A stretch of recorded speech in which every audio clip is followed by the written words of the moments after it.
หวังว่าเธอคงสุขดีอยู่ตรงนั้นเจอสิ่งดีๆฉันคงมีเพียงสิ่งเดียวทุกวันเขาไม่พามาเลี้ยงนะเธอมีแต่คิดถึงมีแต่คิดถึงอยู่ทุกครั้งที่มองดาวมีแต่คิดถึงมีแต่คิดถึงเรื่องหวานๆและฝันของเรา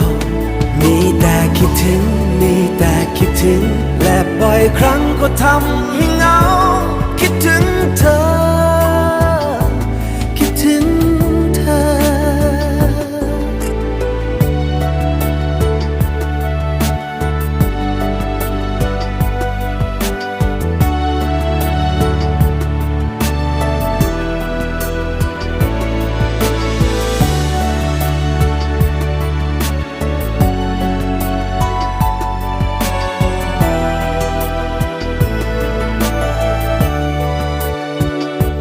หวังว่าเธอ